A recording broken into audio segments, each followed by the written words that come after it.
रहमत दामी पा खुदाया बाग सुका कर हरिया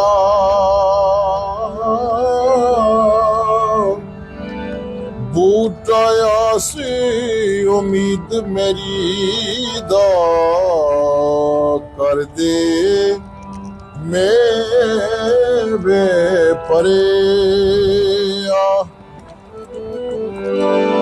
नेमत अपनी भी कुछ मैनू बख्शिश ना सा पावा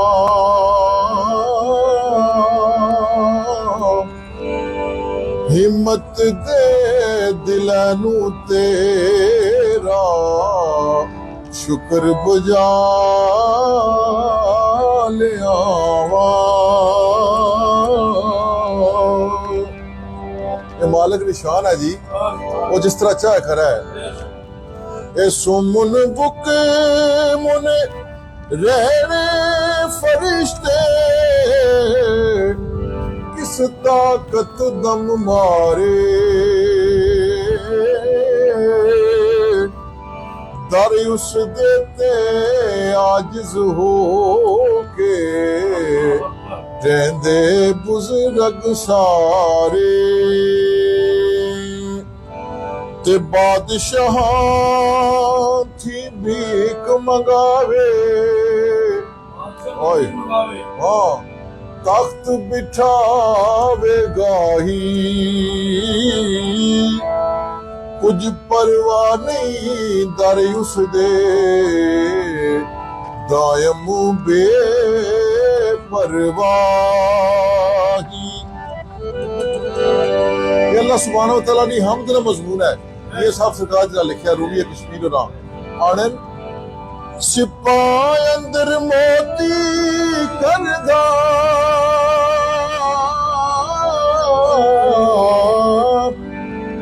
रख के कतरा पानी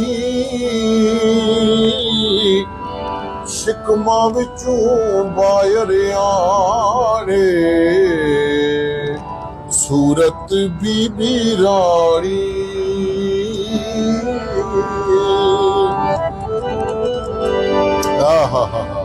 अब न शेर है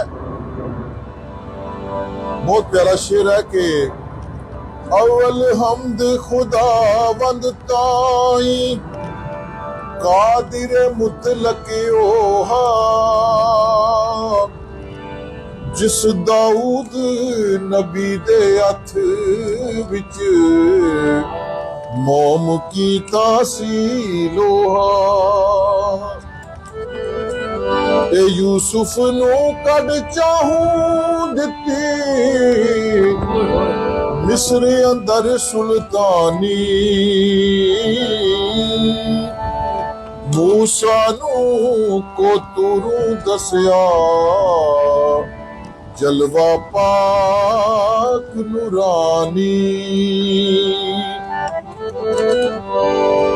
और अगला नात ना मजमून है, नात नसीर है कि की कुछ नात तू साडी आखा खलकत दे सरदारा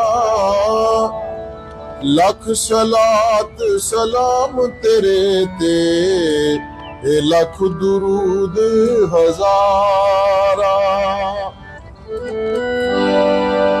हो आल नबी औलाद अली दी सीरत शक्ल उनादी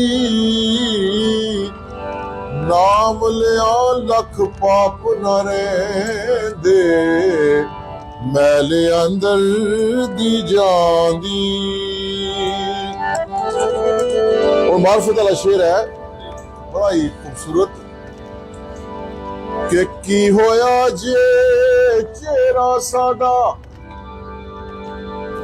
हो गया मरदावा जिस दी नीयत मर्दां वाली सोयो मर्द सुचावा।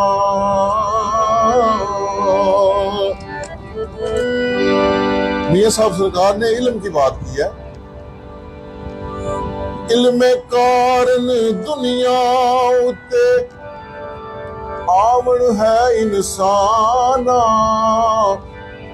समझे इल्म वजूद अपने नू, नहीं ता वांग है वाना।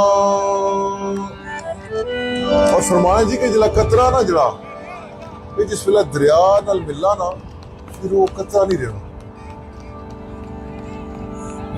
फिर then it will become the part of the ocean।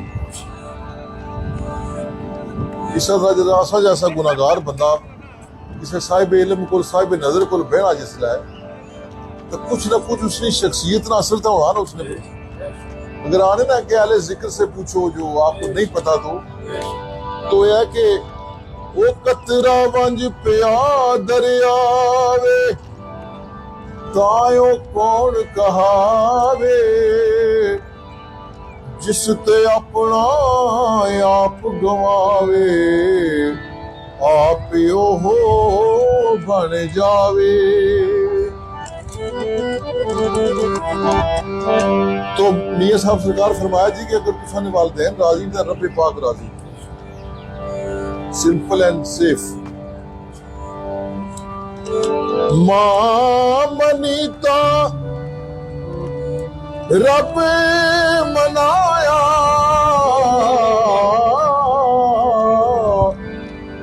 पहला मुर्शिद माई, शुक्र खुदा दा जे तू राजी, नाले पत्र आई। और जे मैं अज टुरा परदेस सैकों ते जावा, केड़ा पिछू करे दुआई, रो रो वांगन मावा। और बाप निशान और मोहब्बत वाला शेर, ऐ बाबुल तू किबला काबा, दिल ते जान मेरी दा, कायम इस्म शरीफ तू सादा, विरद जुबान मेरी दा। ऐ जदों बेटे जुदा होण, पुत्र या कोई प्रदेश चला जाए तो या कोई जनाब दुनिया पर चला जाए तो पता ना फारसी च बेटे की अगर फरजंद, इंग्लिश सन आखने ना। तो आपने फरमाया वो जा फरजंद प्यारे बिछड़न, कौन रोवे मुड़ थोड़ा, सब रोगा सिर रोग मुहम्मद जिसदा